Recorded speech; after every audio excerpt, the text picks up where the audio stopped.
हतनूर धरणाच्या पाणलोट क्षेत्रामध्ये 9 पर्जन्यमापन केंद्रावर सरासरी 27.6 मिमी एवढा पाऊस नोंदविण्यात आलेला आहे। सध्या 55,303 क्यूसेक्स एवढा विसर्ग करण्यात आलेला आहे। पावसाच्या प्रमाणावर तो विसर्ग कमी जास्त करण्यात येईल। धरणाच्या खालच्या गावांना काळजी घेण्याचे आवाहन करण्यात आले आहे।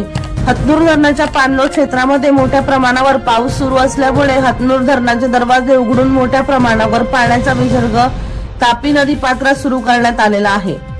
हतनूर धरणाच्या पाणलोट क्षेत्रामध्ये पाऊस सुरूच राहिल्यास धरणातील विसर्ग आवश्यकतेनुसार वाढविण्यात येईल, याची नोंद घ्यावी। नदी पात्रातील विसर्गामुळे तापी नदी दुथडी भरून वाहत असल्याने तापी नदी काठच्या नागरिकांनी आवश्यक खबरदारी घ्यावी, असे आवाहन तापी पाटबंधारे विकास महामंडळ व जिल्हा प्रशासन जळगाव यांच्या वतीने करण्यात येत आहे। वर्षा लोहार यांचा रिपोर्ट V1 लाईव्ह जळगाव।